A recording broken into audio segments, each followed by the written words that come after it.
Bonjour, l'intelligence artificielle est en train de bouleverser notre monde à une vitesse jamais vue. Du moins comme aucune autre technologie ne l'a fait.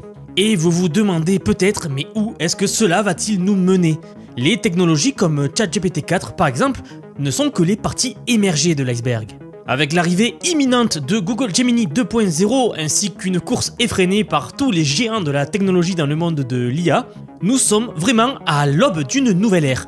Une nouvelle ère où l'intelligence artificielle générale, la super intelligence, va bouleverser notre monde, donc notre économie, nos emplois et même notre quotidien. Et oui, les règles du jeu sont sur le point de changer de manière drastique. Mais ici, vous savez qu'on ne reste pas dans l'ignorance, on se prépare. Dans cette vidéo, je vais décrypter avec vous les dernières actus IA sorties hier. En ce moment, les actus ne s'arrêtent pas. Une nouvelle timeline pour l'IA, des nouveaux enjeux économiques, des nouveaux robots, des avancées sur ChatGPT et même Google Gemini, vous allez tout voir aujourd'hui. Et j'ai assez baratiné, alors commençons.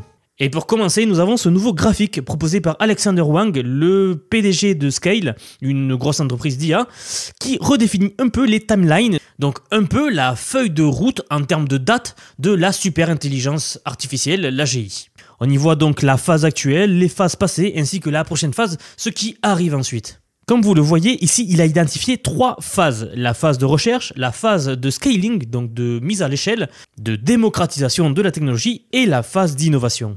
Pour ce qui est de la phase 3, la phase d'innovation, je vais vous montrer tout à l'heure une vidéo de la personne qui a fait ce graphique et qui l'explique très bien, mais j'aimerais tout de même vous expliquer un petit peu en détail ce qu'est ce graphique. Car vous allez voir, il est très intéressant. Donc la phase 1 correspondait vraiment à la phase de recherche, les tout débuts de l'IA. Notamment, vous voyez ici le texte Attention is all you need, c'est le fameux papier qui a démocratisé l'IA, ou en tout cas qui a permis la création de l'IA. Un papier de recherche donc proposé par les laboratoires de Google à l'époque, donc les pairs de l'IA se trouvent dans ce laboratoire-là, et avait proposé à l'époque ce papier scientifique qui inventait le concept de transformer, les algorithmes qui permettent aujourd'hui d'entraîner des IA. Vous savez, aujourd'hui, une intelligence artificielle, c'est un algorithme un peu compliqué. C'est-à-dire que les scientifiques, les chercheurs, les informaticiens ne savent pas ce qui se trouve à l'intérieur de ce programme-là. C'est une boîte noire. C'est un algorithme auquel vous allez donner beaucoup de données. Il va travailler, ça va réfléchir, ça va créer un modèle. Et en sortie, vous avez donc la réponse que vous voulez, mais vous ne savez pas comment il fonctionne exactement. Vous ne savez pas ce qu'il fait exactement. C'est beaucoup trop compliqué à comprendre pour un humain. Ce sont des chiffres indiscernables pour nous. Bref, c'est donc cette phase-là qui marquait le début de l'intelligence artificielle, avec notamment des technologies comme AlphaGo, qui, je suis sûr, vous avez dû entendre parler à l'époque si vous suiviez déjà un petit peu. Ça avait fait un grand bruit à l'époque. Ils avaient fait des documentaires à son sujet, etc. Puis ensuite, la sortie de GPT, donc le fameux modèle d'IA qui permet de converser ou de trouver la suite logique à une série de phrases. Nous avons ensuite la phase 2 qui est la phase scaling, c'est-à-dire la mise à l'échelle. Lorsque vous développez une nouvelle technologie, il ne s'agit pas juste de la développer, mais de réussir à la mettre pour le plus grand nombre. C'est-à-dire qu'il faut développer d'énormes infrastructures pour que des milliers et des milliers d'utilisateurs puissent l'utiliser en même temps, sans que cela bug, sans que cela rame, etc.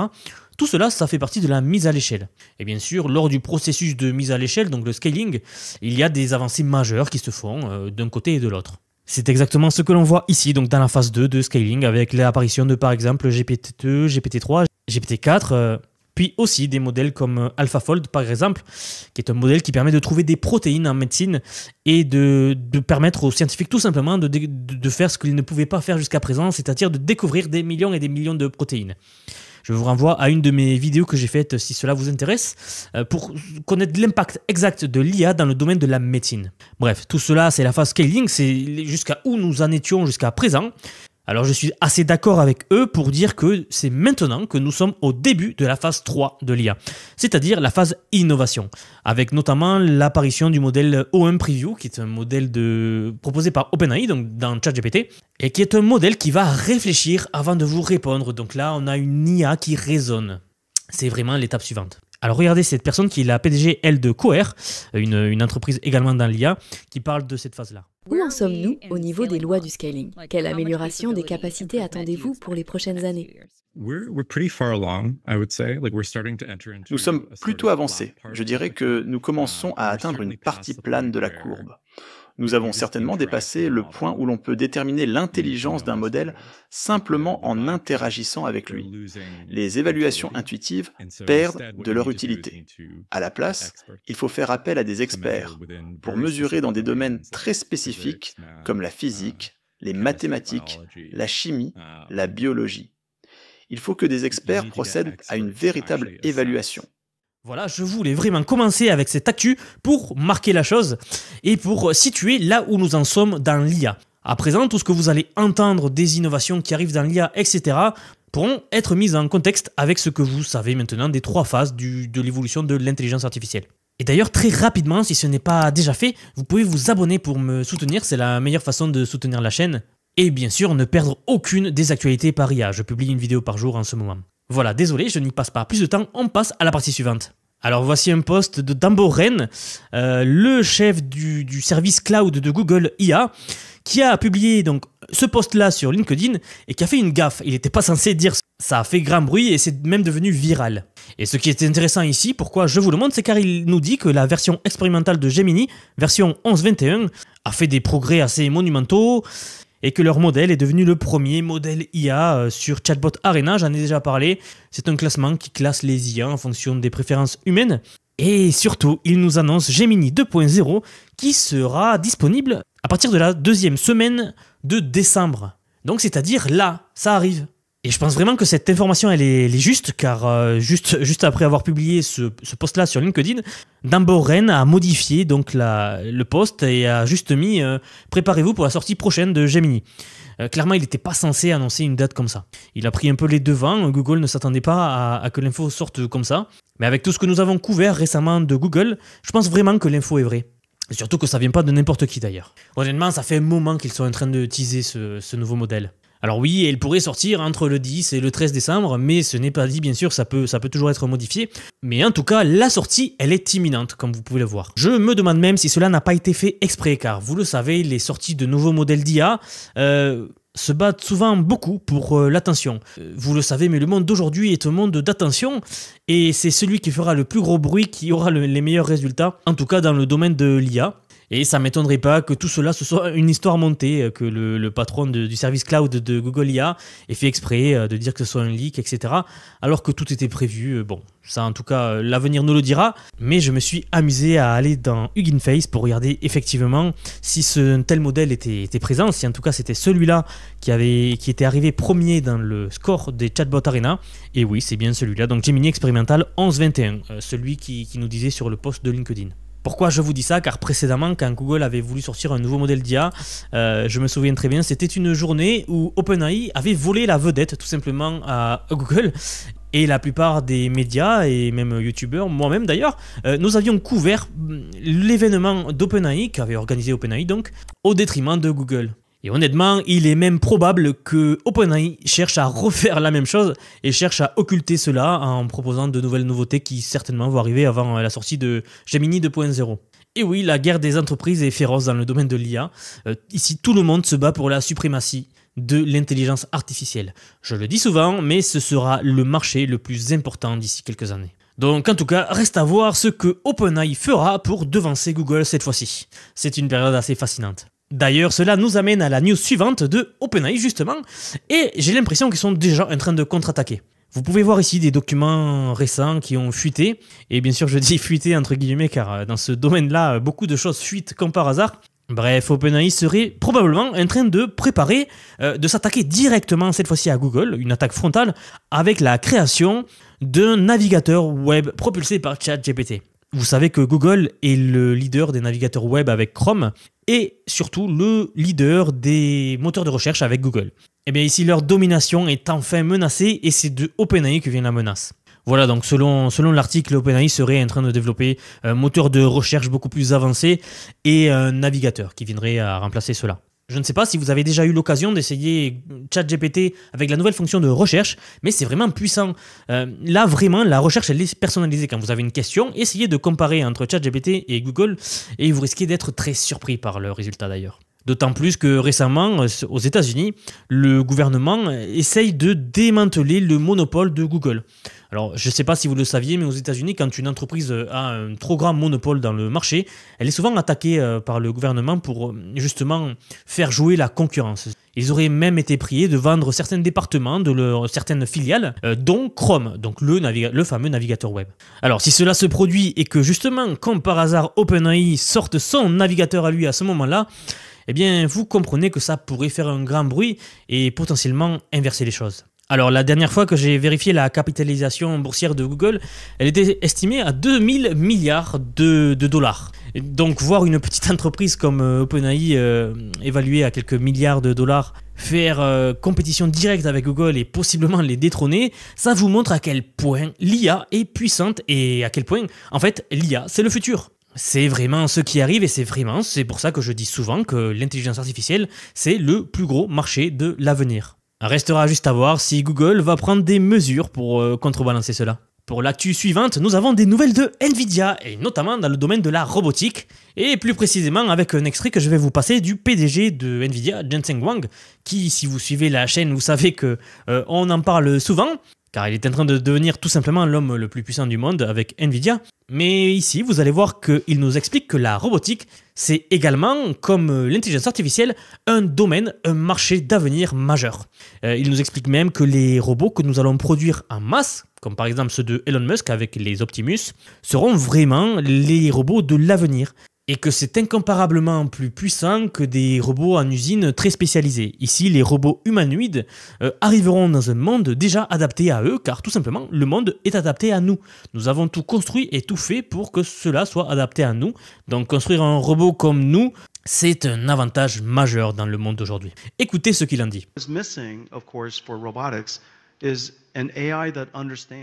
Ce qui manque actuellement en robotique, c'est une intelligence artificielle qui comprenne le monde physique. ChatGPT et les grands modèles de langage comprennent les connaissances cognitives et l'intelligence, mais pas l'intelligence physique. Par exemple, ils ne comprennent pas nécessairement qu'une tasse posée sur une table ne la traversera pas. Nous devons donc apprendre à l'IA à comprendre l'intelligence physique. Laissez-moi démontrer que nous faisons de bons progrès. L'une des démonstrations que vous avez probablement tous vues est la génération de vidéos par l'IA. Je peux générer une vidéo qui commence par une photo de moi. Si je peux demander à l'IA de prendre une tasse de café, pourquoi ne pourrais-je pas générer les commandes pour qu'un bras robotique la saisisse? L'écart entre l'intelligence artificielle générative actuelle et la robotique générale est très faible, ce qui me rend très enthousiaste. Il existe 3 types de robots qui peuvent être fabriqués en grande série, et seulement 3. Tous les autres types de robots que nous avons vus historiquement sont difficiles à produire en grande série. La production en série est importante car elle permet un cercle vertueux technologique. Les grands volumes permettent de générer plus de R&D,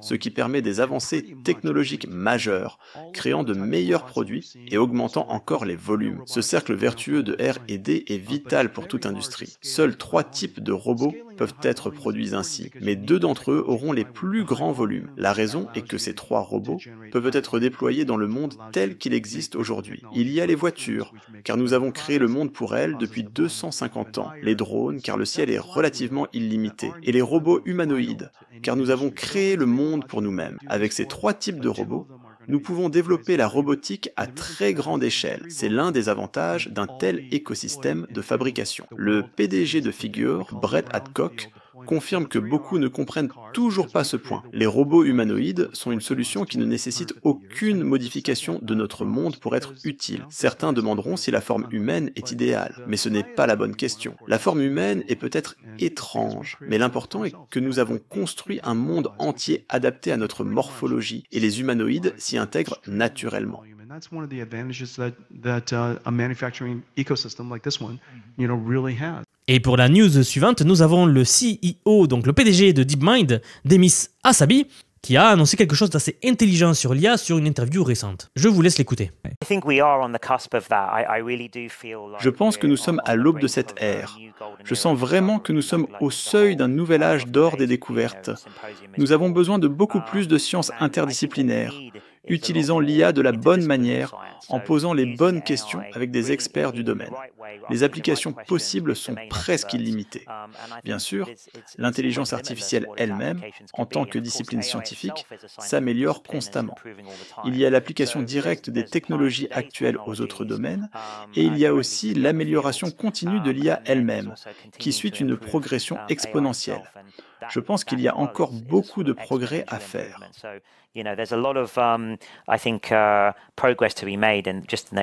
Vous avez vu, il dit que nous sommes à l'aube d'une nouvelle ère, un âge d'or pour l'humanité dans le domaine de l'IA tout simplement, et de la découverte. Et d'ailleurs, je suis totalement d'accord avec lui. Nous sommes à l'aube d'une révolution scientifique pire que ce qu'on n'a jamais vu jusqu'ici.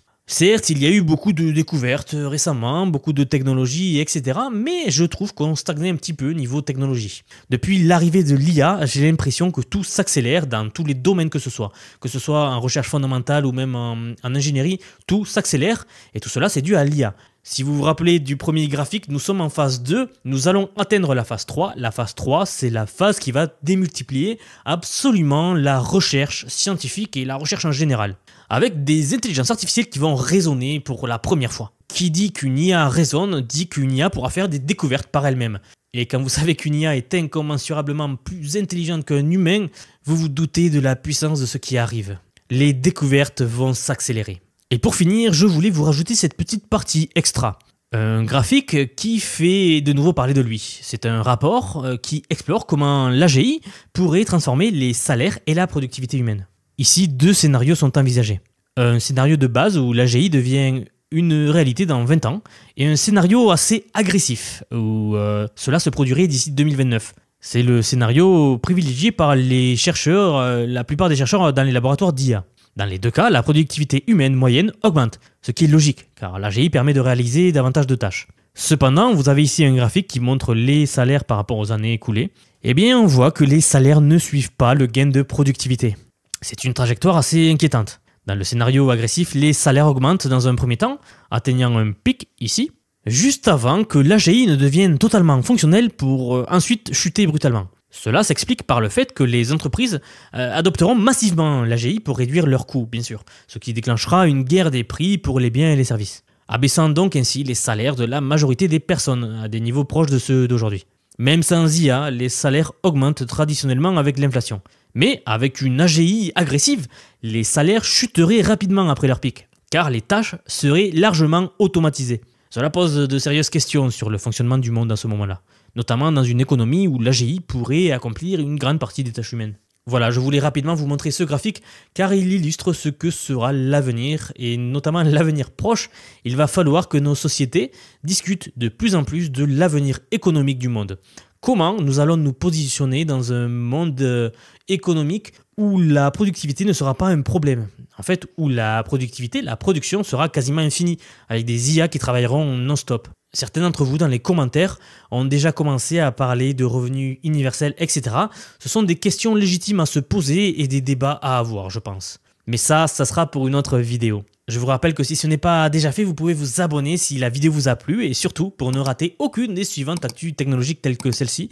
J'en publie en ce moment une par jour car les progrès n'arrêtent jamais en ce moment. Et si vous voulez en apprendre plus, vous pouvez regarder la vidéo suivante qui va s'afficher à l'écran.